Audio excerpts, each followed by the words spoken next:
بسم اللہ الرحمن الرحیم۔ السلام علیکم ورحمۃ اللہ وبرکاتہ۔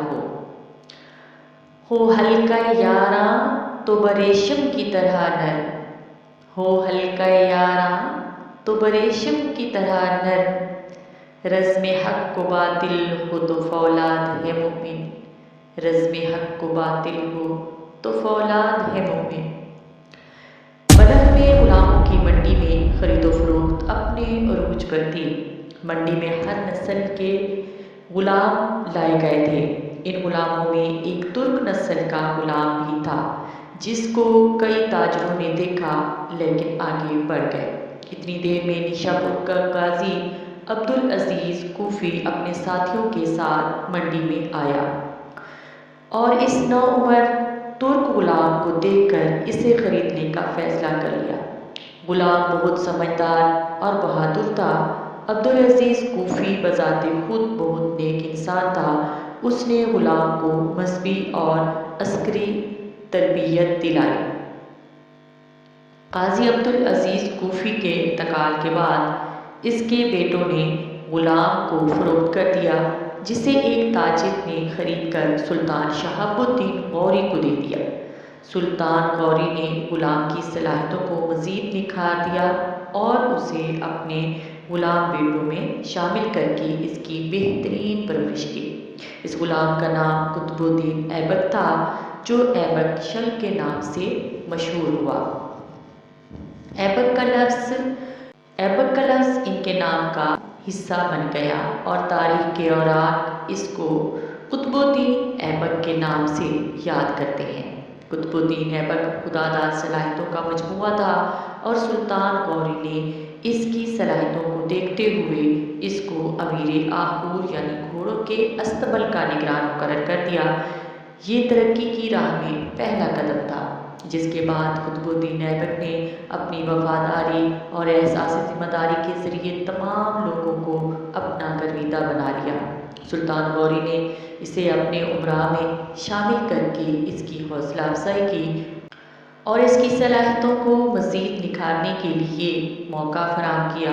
قطب الدین ایبک نہایت سخی مزاج رکھتا تھا۔ غرباء اور مساکین کو لاکھوں روپے بخش دیتا تھا، جس وجہ سے وہ لکھ بخش اور لکھ داتا کے نام سے بھی پہچانا جاتا تھا۔ سلطان غوری نے ترائن کی دوسری لڑائی میں فتح حاصل کرتے ہوئے پرتھوی راج کو تاریخی شکست دے کر اس کو مار دیا۔ اس لڑائی میں قطب الدین ایبک نے غوری لشکر کی فتح میں بہت اہم کردار ادا کیا۔ اس دوران میں اسے دشمن نے قید بھی کر لیا، مگر اس نے اکیلے ہونے کے باوجود دشمن پر حملہ کیا اور قید میں رہا۔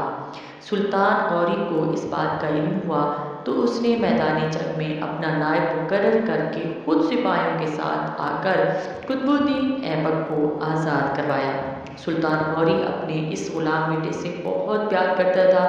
اس نے قطب الدین ایبک کو غوری لشکر کے ایک حصے کا سپہ سالار مقرر کر دیا۔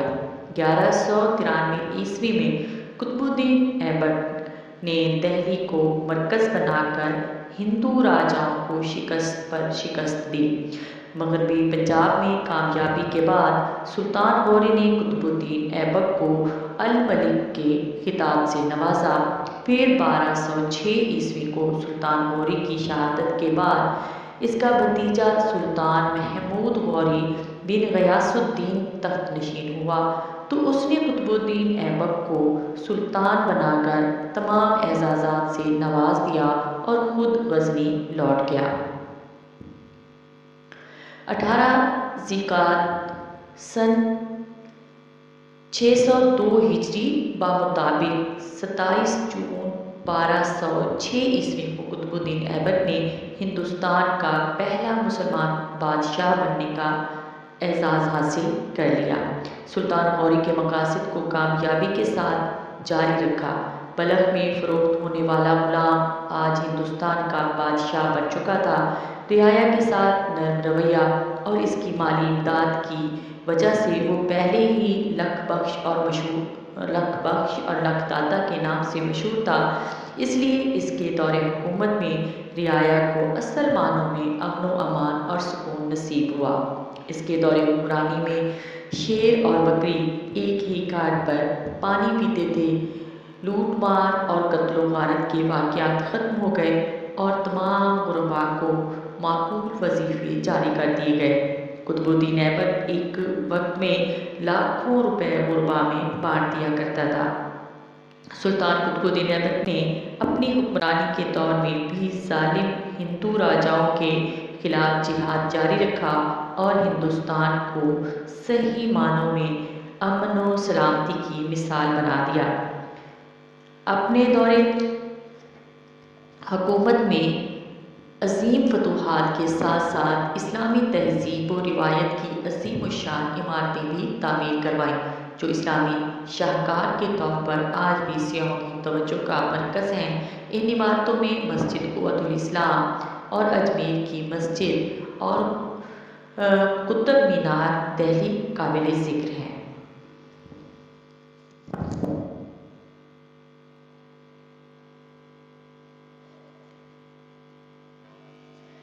سلطان قطب الدین ایبک کو سرحدی علاقوں میں دشمن کی شرارتوں کی وجہ سے اکثر لاہور میں رہنا پڑتا تھا۔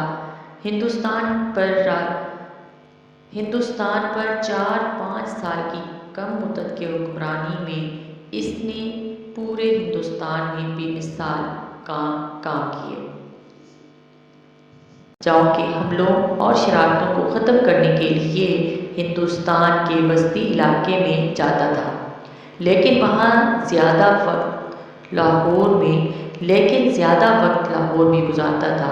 لاہور میں قیام کے دوران سلطان قطب الدین ایبک فرصت کے لمحات میں آرام نہیں کرتا تھا بلکہ گھڑ سواری کرتا۔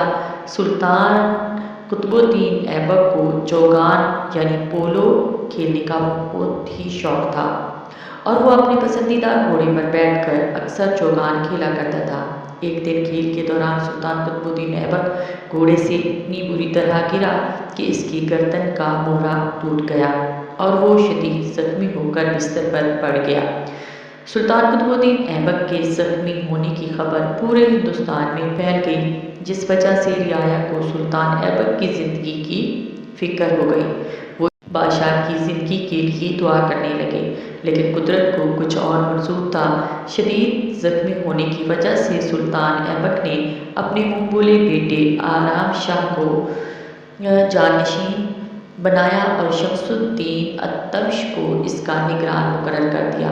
سلطان ایبک کی زندگی دن بدن موت کے منہ میں جا رہی تھی اور آخر اسی حالت میں ہندوستان کا یہ پہلا مسلمان بادشاہ اور رعایا میں لک داتا کے نام سے مشہور سلطان قطب الدین ایبک 1210 عیسوی بمطابق 607 ہجری کو انتقال کر گیا۔ انا للہ و انا الیہ راجعون۔ سلطان قطب الدین ایبک کی وفات سے نہ صرف ہندوستان کی رعایا بلکہ عالم اسلام میں سوگ کی کیفیت چھا گئی۔ رعایا اپنے محبوب بادشاہ کی وفات پر غمزدہ تھی۔ سلطان قطب الدین ایبک کو لاہور میں سپرد خاک کر دیا گیا۔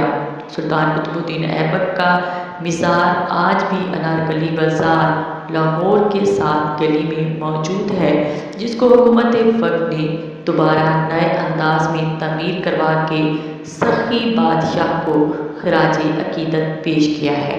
سلطان قطب الدین ایبک کی وفات کے بعد اس کا منہ بولا بیٹا آرام شاہ تخت نشین ہوا، مگر وہ بہت کمزور اور نااہل ثابت ہوا اور چند ماہ میں ہی تخت و تاج سے محروم ہو گیا۔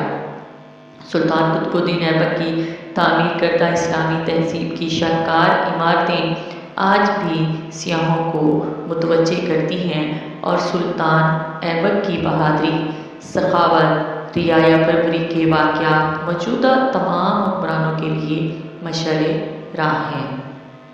اللہ حافظ۔